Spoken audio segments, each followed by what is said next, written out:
Excuse me, ma'am. Yeah? Can I buy you a drink? No, it's not good for my legs. Do they swell? No, they spread.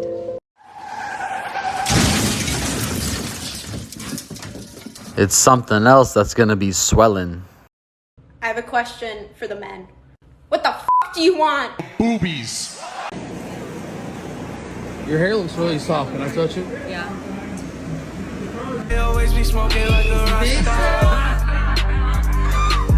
You see how I only slashed 3 of your tires and not all 4? Very mindful, very considerate, very demure. Not this shit again. Another day, another question for you. What is another name for coming inside a woman? Loading the dishwasher. Ooh. Joe out here, one shoe, one boot. Shaboot! My man Shaboot! Oh, you want to know another absolutely disgusting secret about men? No. I think we're good. We got enough of those. Truth hurts so bad, she's had enough. What's your age? 23. Are you single? I am now. What do you mean? I had a wife, now I don't have a wife. How do you go from having a wife to not having a wife? I went on deployment to Okinawa, Japan. My wife fucked a dude 1 week into that deployment. Now I don't have one. Well, how long were you together? I've known her my whole life. Since I was like elementary school, the whole way on to high school. Joined the Navy, married the girl. Now we're here. Single. I'm sorry to hear that, bro. It is what it is. But what do you think led her to cheating? These hoes ain't loyal. Did she beg for you back? She did. Yeah. What'd you tell her? I said, you gotta be out by December. She was out by December. That was it. How much did you spend on the ring for her? $6K. $6,000. $6,000. And you thought you were getting... Yeah, no quality there. Yep. So could you see yourself getting married again? Probably not.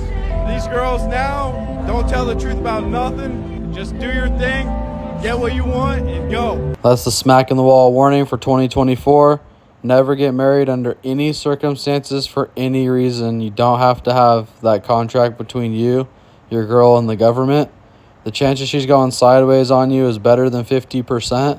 At some point, you have been warned. Buddy, you want $2? Yeah, come on. Here, $2, bro. Come on, you can go down, you can go over to Popeyes. You want some money? Come on down. Come on down, buddy. Come on down. It's not working. I know the other is You want some crack? I got some crack over here. Yeah. You want to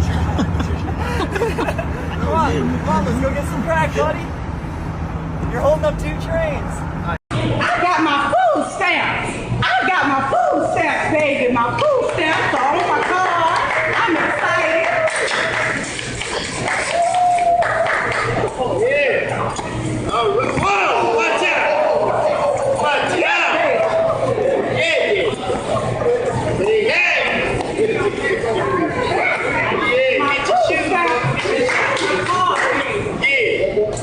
Watch out, man. Damn, your EBT card ever hit so hard you had to do a boogie dance? That must have been for 1,000+. Alright guys, we have the Patreon. Please support the channel and come join us.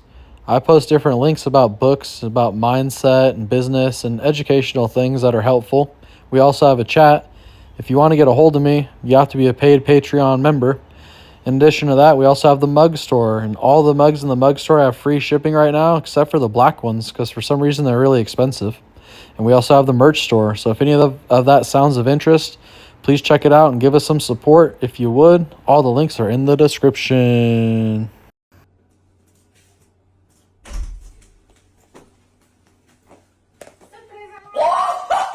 Hello, it's me. Would you rather be a stay-at-home mom 24/7 or you're a... You've reached the right woman because I've done both. I was the corporate 200K plus woman with the nanny and a meal prepper and a house cleaner and the yard guy and the pool guy and the plowing guy. And here's what I have to say. I gave blood, blood, sweat, and tears into the company.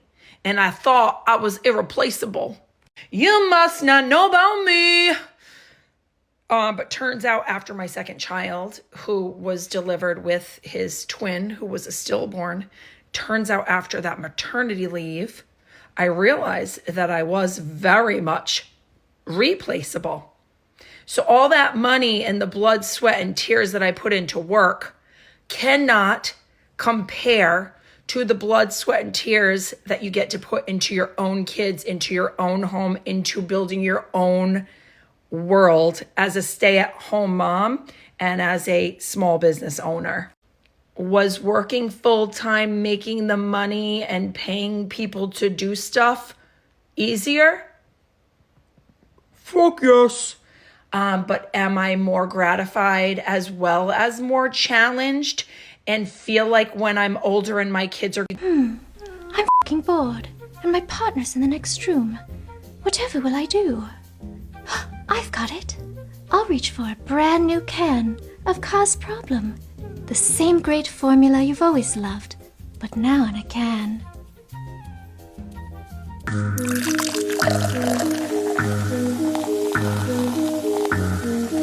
This one jacked me up because I was having 1 soda a day. I didn't really think it was a problem. I really wish people stop normalizing cheating. Like, cheating is a real character flaw. You lack morals and values. People are too focused on what they're missing instead of appreciating what they have. These nuts. You want these nuts? Hey, yo, Bird. You want these nuts? You want these nuts? Oh, he does. That's all you needed to say. These nuts. So let me get this straight. You're willing to spend all your money and go broke on a female that is broke to prove that you're not broke.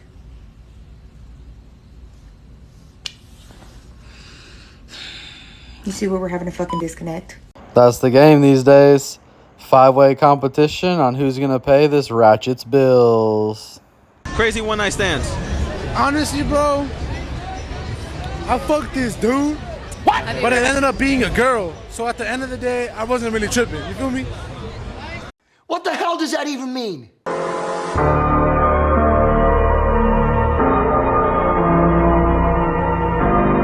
And as always, the choice is yours. How much did a guy make in a year? My boyfriend makes like 20 grand. That's fucking it? Yeah, he works really hard. Okay, but he should at least be making 200K. He's a janitor at the high school. He really works hard. That's hard work to you? That's hard labor. That's labor. That attracts you? I want a guy who works hard. But don't you want a man who makes 200K so he can spoil you? I would rather a guy who works hard than a guy who's rich. Okay, like, you have to work hard to get 200K. That's a lot of money. He really works hard. That's all he has. Does he live in a fucking trailer? You're judging him for living in a trailer? I am. Yes, why? You have a problem with guys who live in a trailer? Yeah, me personally. You guys are so judgmental. Fucking break up with him. You can find a hotter guy who spoils you. He literally gives me everything he has. What does he drive? He literally drives a 2012 Kia Soul. Does he make you pay for gas money when he always pays. He gives me everything he has. I don't know. That's not a lot.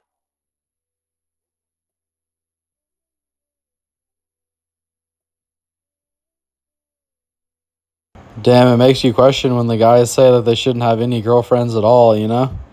Seems a little controlling to me, but look what happens, you know? It's always like this. You always got the shitty ones around talking trash. And it ends up being a bad situation for you. She ended up leaving you, and then her life goes to hell, and then this chick probably won't even be your friend no more. These girls are fucking out of pocket. This is a reminder that you probably really need in your life. You can be a good person with the biggest heart and still tell people to fuck off when it's necessary. Damn straight. I'm usually a pretty passive person, but in recent months I've had to tell a few people off, and well, I love to do it. It's really in my heart, you know? That's who I am as a person. I just like to get along sometimes too. Feels great to get off your chest when you need to.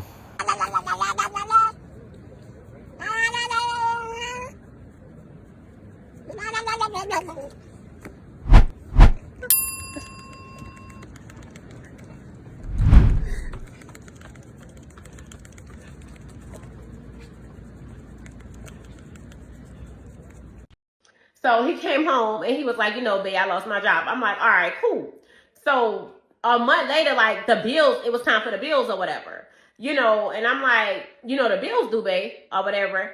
And he was like, okay, you know, I'm not working. And I'm just, in a month, like, it's all kind of hustles. You could have been doing something or whatever. So I told him, I said, look, if I pay these bills, are you going to pay me the money back? This man had the nerve to tell me, why should I pay my wife back for paying our bills? I told this man from day one, my money is my money, and his money is our money. What? Why should I spend my money paying the bills? Like, no, he should have paid me back. So that's when I decided, like, I can't be with this man no more. So I had text his homeboy. Like, we all cool. I text his homeboy or whatever. You know, we went together. I met up with him. And we was chilling, we was drinking or whatever. And I started venting. You know, like I started getting emotional. One thing led to the next. I did not purposely mean to do what I did with his friend. It's the biggest load of bullshit I've ever heard, bro. It's like, but things happen. Like, y'all understand what I'm going through. So, you know, his friend ended up giving me some money or whatever. And he was like, you know, babe, look, don't worry about it. Handle whatever you gotta handle. Like, his friend was every single thing I desire in a man. Like, everything I desire in a man. And, you know, ain't nobody trying to hear my side. Ain't nobody trying to hear me out and what I went through. Like, that's not okay. That's not cool. You made a promise to me and you broke that promise. How am I wrong if I told him who I was and he didn't stick to what he agreed to? Like, that's not love. If you love me, you gonna pay them bills. You gonna do what you told me you was gonna do as a man. All boy is all boy, he get money. You know what I'm saying? Like, it's just too much. All these, like, everybody coming for me and stuff like that, and it's not okay. It's not okay. It's not. I'm a victim of circumstance.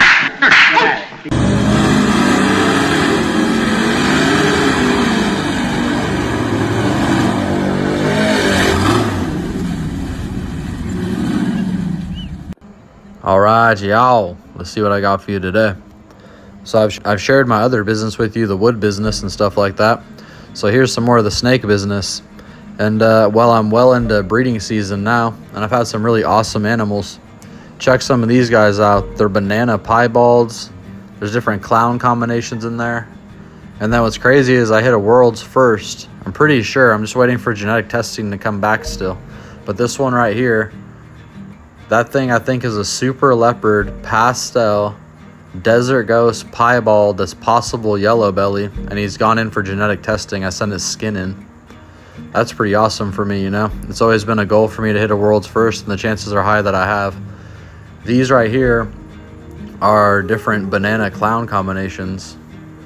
That's no filter. It really is those colors: lavender, orange, yellow. It's awesome. I breed for those colors. I think about the genetics really hard, and I go for certain things.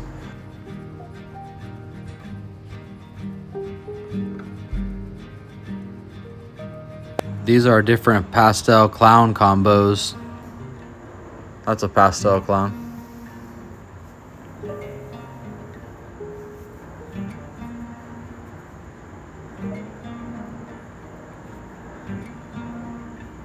That's another video of the world's first right there. Thing looks fucking crazy.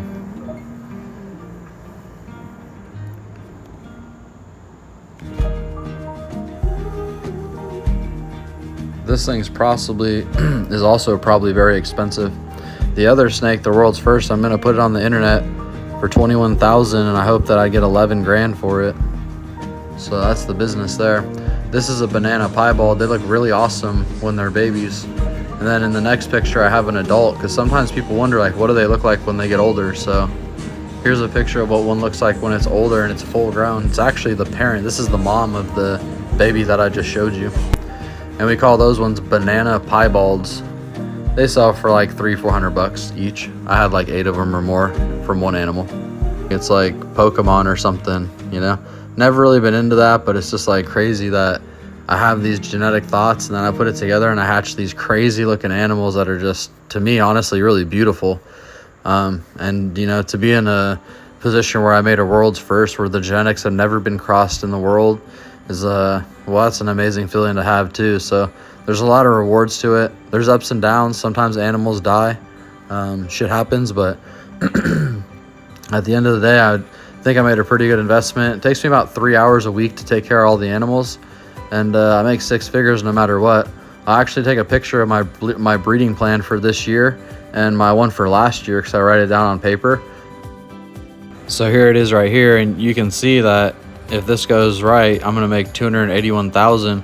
But the thing about it is I write it down with really bad numbers. These are wholesale prices, and it says 5 eggs for 400. Not many snakes have 5 eggs. They usually have 8 or more, and I never sell something for 400. That's like half price for wholesale. And same thing here. These snakes that are gonna lay, these 7 snakes that'll lay 5 eggs each, they're probably gonna lay 8, and then 3,500. The chances are I'd hit another world's first for 10 grand, to be honest. So all the numbers on the paper are like that, and if it was blue sky numbers, the number would probably be triple. So that's how I tell you guys to write the business plans too. You know, you want to write real low numbers, so the chances that you hit them and meet your expectations is high, and then if it goes really good, then you're over the moon about it.